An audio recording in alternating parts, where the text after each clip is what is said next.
Good evening dear students. मैं Manoj sir आपको लक्ष्य मार्गदर्शन क्लासेज की यूट्यूब चैनल में आपका हार्दिक अभिनंदन करता हूं।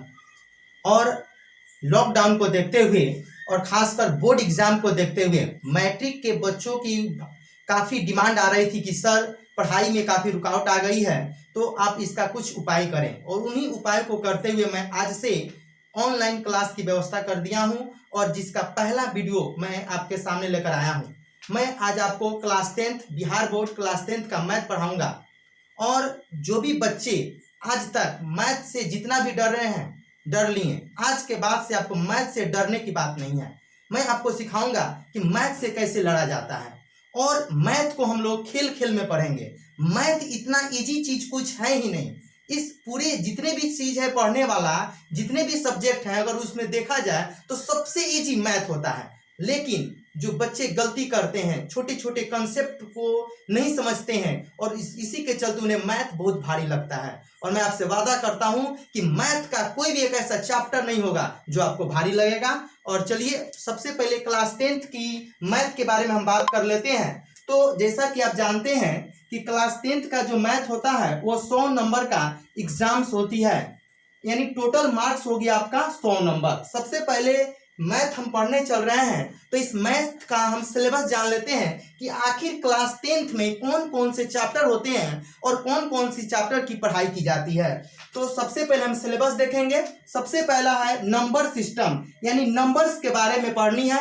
उसके बाद अलजेब्रा यानी बीजगणित। बीजगणित में कुछ चैप्टर्स आते हैं जैसे बहुपद, दो चर वाले रैखिक समीकरण, द्विघात समीकरण और एपी यानी एपी समांतर श्रेणी।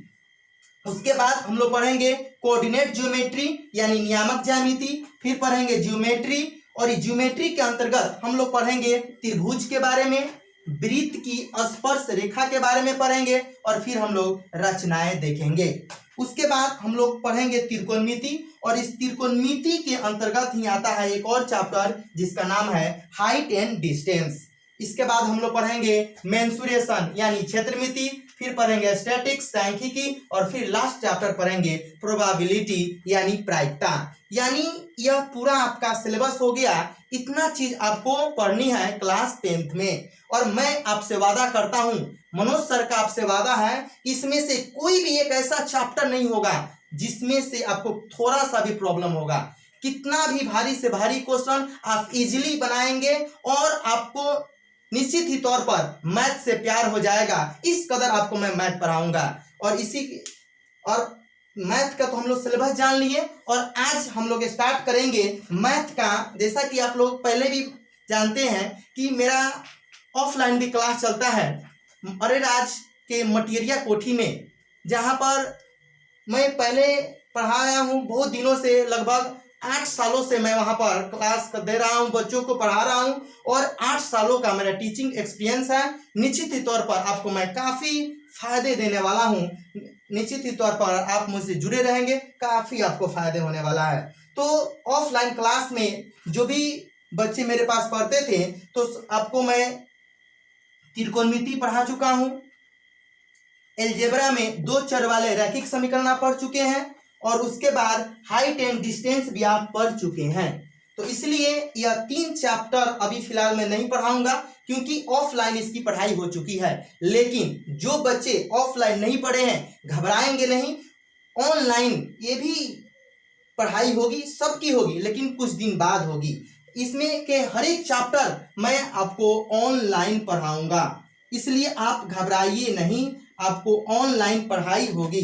तो आज से हम लोग स्टार्ट करेंगे कोऑर्डिनेट ज्योमेट्री, जो क्लास 10th में 10 मार्क्स का एग्जाम में क्वेश्चन पूछता है इस चैप्टर से। तो चलिए देखते हैं कि आखिर यह कोऑर्डिनेट ज्योमेट्री होती क्या है और इसका उपयोग कहाँ कहाँ होता है।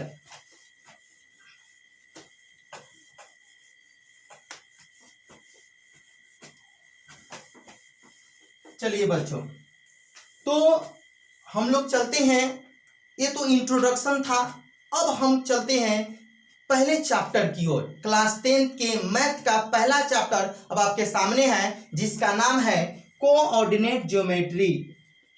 ध्यान से देखिएगा, कोऑर्डिनेट जियोमेट्री, यानी इसको हिंदी में कहते हैं नियामक ज्यामिति।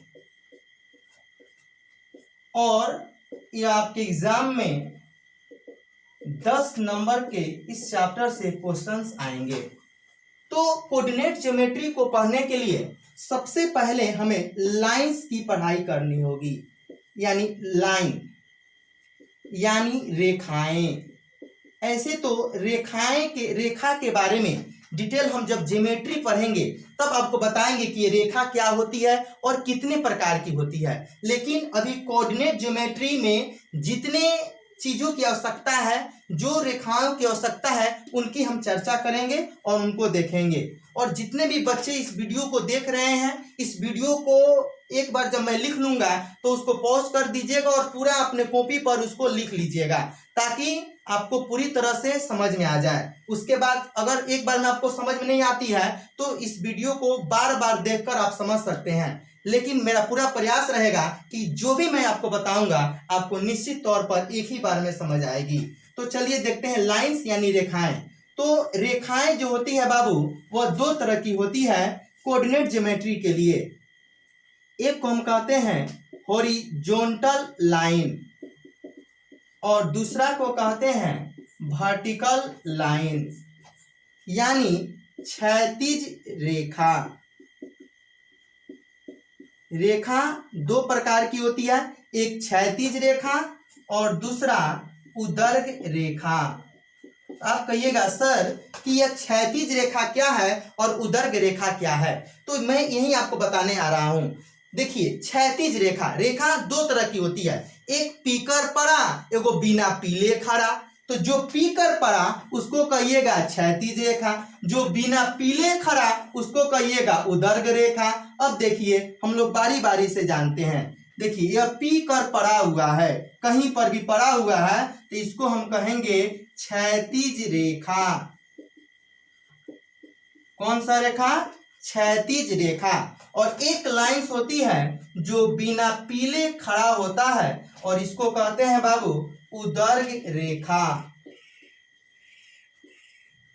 यानी अभी कोऑर्डिनेट ज्योमेट्री हम लोग स्टार्ट कर चुके हैं और उसमें मैंने आपको सबसे पहले बताया कि लाइंस 2 तरह की होती है, एक क्षैतिज रेखा और दूसरा उदर्ग रेखा।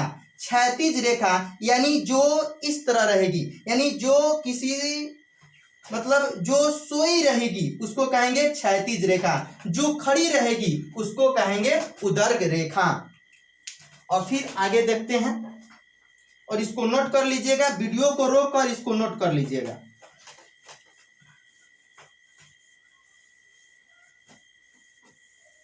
देखिए, तो हम लोग जान चुके हैं कि रेखा 2 तरह की होती है।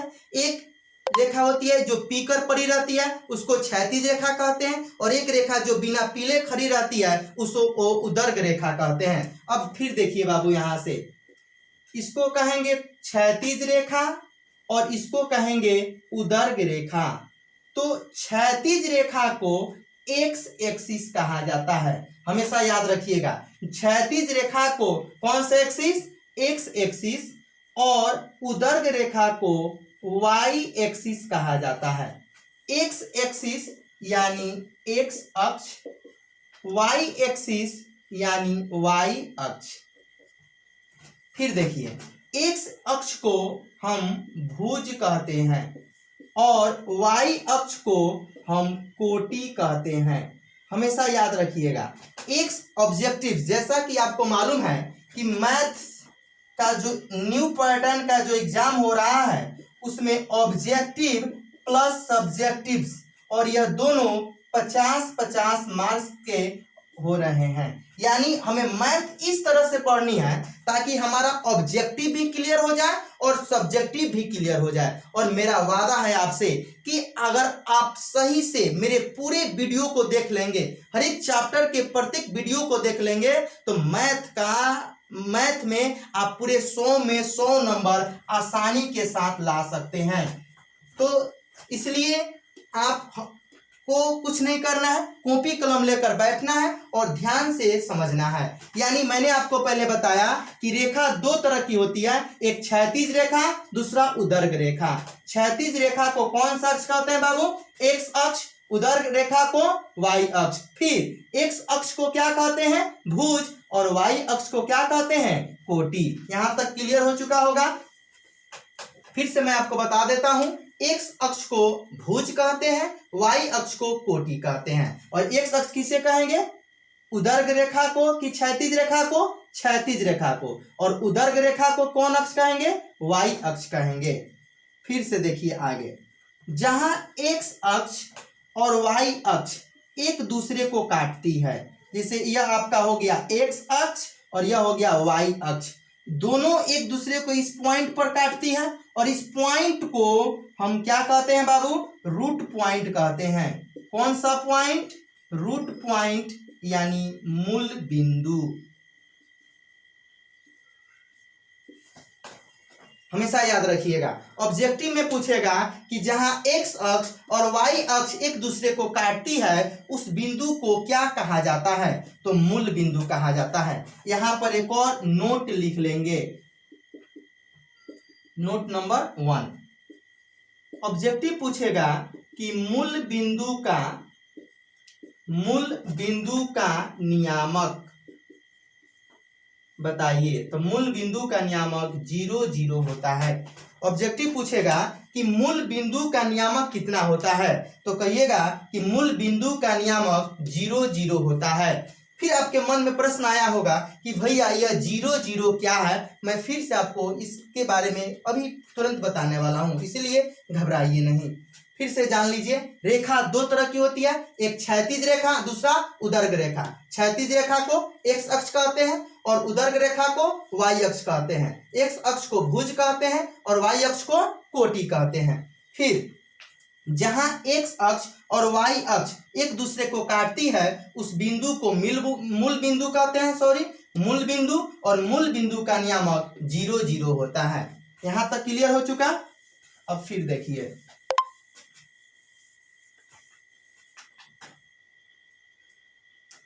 अब देखिए फिर से, या आप लोग क्लास 9th में पढ़ चुके होंगे संख्या रेखा। तो यह कोई रेखा हो गई और इसकी मिड पॉइंट हो गई और यहां पर हो गया 0। तो यह संख्या रेखा के जब हम दाहिने तरफ बढ़ते हैं तो इधर प्लस होता है, इधर जाइएगा तो प्लस, मूल बिंदु से राइट साइड जाइएगा तो प्लस और लेफ्ट की ओर जाइएगा तो माइनस। ये हो गया क्षैतिज रेखा के लिए। आगे देखेंगे उदर्ग रेखा के लिए, या फिर हो गया आपका मूल बिंदु। अगर हम ऊपर की ओर जाएंगे तो उधर प्लस होगा और नीचे की ओर जाएंगे तो यह माइनस होगा। इसको फिर से यहां समझेंगे नेक्स्ट। और ये जितने भी फिगर हम बना रहे हैं, इस सारे फिगर को आपको लिखते चलना है कॉपी में। यानी कहने का मतलब है, यह जो मिड पॉइंट है, इधर से हम राइट साइड जाएंगे तो प्लस में, लेफ्ट साइड जाएंगे तो माइनस में, फिर ऊपर जाएंगे तो प्लस में, फिर नीचे आएंगे तो माइनस में। कहने का मतलब है कि अब यहां से फिर से समझेंगे, यह हो गया आपका फिर से मिड पॉइंट। इधर हम जाएंगे तो लिखेंगे प्लस में 1 2 3, इधर जाएंगे तो माइनस में 1 2 3।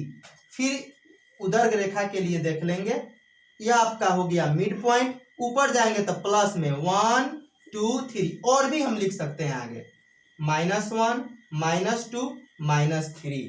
तो मेरे प्यारे स्टूडेंट्स, आपको मैंने बताया कि भाई रेखा में अगर हम क्षैतिज रेखा में अगर हम दाहिने साइड जाएंगे तो प्लस में, बाएं साइड आएंगे तो माइनस में, फिर इसके ऊपर जाएंगे तो प्लस में, नीचे आएंगे तो माइनस में। इसको भी आप लोग नोट कर लीजिएगा। फिर देखिए,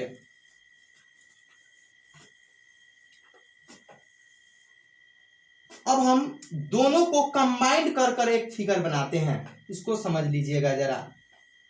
यह हो गया आपका एक्स एक्सिस और यहां पर हो गया आपका वाई एक्सिस और यहां पर हो गया आपका मूल बिंदु।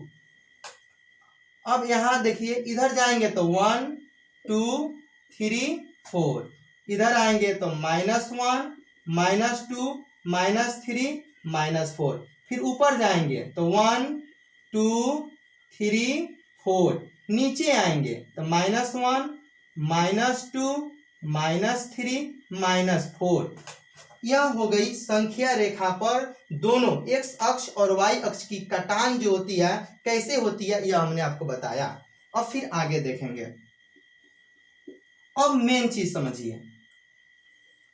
अब यह आपको तो मालूम हो चुका है कि इसको हम कहते हैं x एक्सिस, इसको कहते हैं y एक्सिस।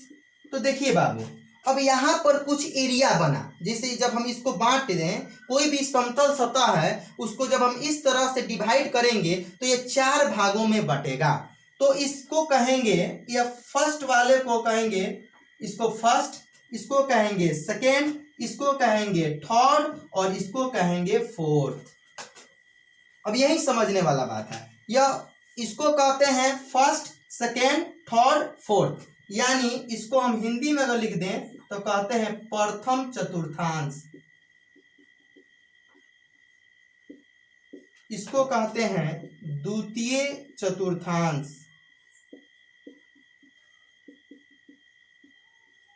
इसको कहते हैं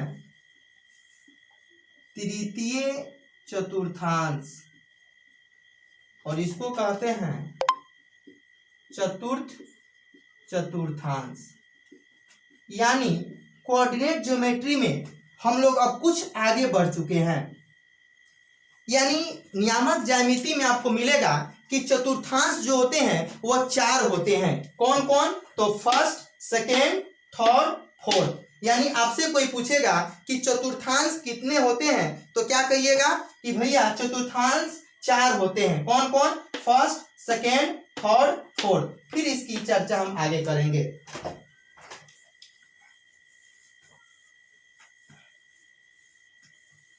इस सब को नोट करते चलिएगा। अब देखिए, अब है क्या,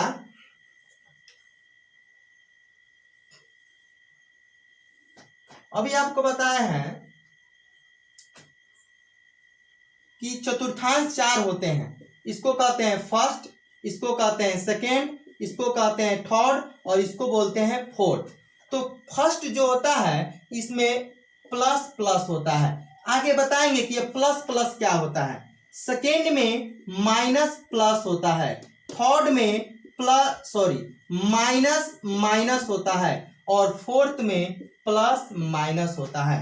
यानी चतुर्थांश 4 होती है, फर्स्ट सेकेंड थर्ड फोर्थ। आपसे कोई पूछेगा फर्स्ट तो आपको बोलना है plus plus, second minus plus, third minus minus, fourth plus minus. देखिए कैसे आपको बोलना है। कोई आपसे पूछेगा फर्स्ट तो plus plus, second minus plus, third minus minus, fourth plus minus, first plus plus, second minus plus, third minus minus, fourth plus minus. और इस तरह से आपको यह दिमाग में फिक्स कर लेनी है कि आखिर फर्स्ट चतुर्थांश में होता क्या है। तो बाबू फर्स्ट में प्लस प्लस होता है, सेकेंड में क्या होता है तो माइनस प्लस होता है, थर्ड में क्या होता है तो माइनस माइनस होता है, फोर्थ में क्या होता है तो प्लस माइनस होता है। अब आप कहिएगा कि यह चीज मैं आपको क्यों बता रहा हूं बाबू, इसी चीज से ऑब्जेक्टिव पूछता है। अब देखिए, अब क्वेश्चन कैसे कहेगा, कहेगा 2 3 किस चतुर्थांश में स्थित है। तो यह 2 के पहले किस चीज का साइन है, प्लस का, 3 के पहले क्या चीज का साइन है, प्लस का। तो प्लस प्लस क्या हुआ, फर्स्ट क्वाड्रेंट यानी प्रथम चतुर्थांश। यानी इसी तरह से क्वेश्चन पूछेगा कि -2 -4 किस चतुर्थांश में स्थित है। 1 नंबर का पक्का इससे क्वेश्चन पूछता है कि किस चतुर्थांश में स्थित है। तो अभी बताए हैं फर्स्ट क्या होता है बाबू, प्लस प्लस। फिर से देखिए, सेकेंड क्या होता है माइनस प्लस, थर्ड क्या होता है प्लस माइनस माइनस माइनस, और फोर्थ क्या होती है तो प्लस माइनस। ये आपको याद रखनी है।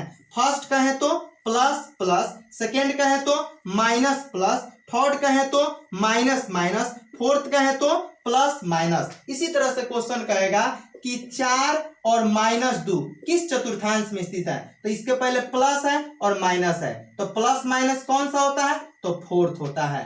क्वेश्चन पूछेगा 5 0 किस चतुर्थांश में स्थित है, तो 5 यानी प्लस प्लस तो फर्स्ट में स्थित है। कहेगा 2 -2 0 किस चतुर्थांश में स्थित है, तो -2, तो -2 और यहाँ पर माइनस और ये प्लस, तो माइनस प्लस किस में स्थित है, तो सेकेंड में स्थित है। तो इस तरह से आपको याद रखना है। यानी चतुर्थांश कितने होते हैं, 4। कौन कौन, फर्स्ट, सेकेंड, थर्ड, फोर्थ। तो फर्स्ट कौन कौन होता है, प्लस प्लस, सेकेंड कौन होता है, माइनस प्लस, थर्ड कौन होता है, माइनस माइनस, फोर्थ कौन होता है, plus minus.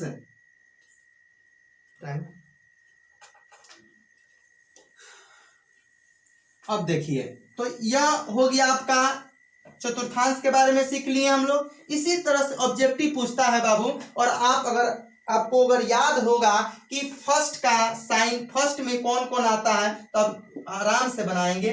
Plus plus, second में माइनस प्लस, थर्ड में माइनस माइनस, फोर्थ में प्लस माइनस। तो इस तरह से हम लोग चतुर्थांश के बारे में जान गए। अब देखिए आगे, अब देखिए, अब हम जानेंगे किसी भी बिंदु का नियामक। अब जानेंगे हम किसी बिंदु का नियामक क्या होता है। तो किसी बिंदु का नियामक होता है बाबू एक्स वाई। किसी भी बिंदु का नियामक क्या होता है, एक्स वाई। यानी कहने का मतलब है, अगर कहीं लिखा हुआ है 4 5, तो इसमें से आपसे कोई पूछेगा कि भैया x का मान बता दो, तो x का मान क्या कहिएगा, 4, और y का मान 5। यानी जो भी बिंदु का नियामक होगा पहले x का होता है फिर y का होता है। यानी क्या हो गया, x बराबर 4, y बराबर 5। फिर से आपको यह बनाना है अपना से 3 5। बताइए x बराबर क्या होगा, तो बोलिएगा x बराबर 3 और y बराबर 5। एक और क्वेश्चन, -2 4। बोलिए x बराबर क्या होगा, तो -2 और y बराबर 4। एक और क्वेश्चन देख लेते हैं, -5 -10। बोलिए x बराबर क्या होगा, तो -5 और y बराबर क्या होगा, तो -10। तो यह हम जाने कि भाई किसी भी बिंदु का नियामक क्या होता है, तो x y होता है।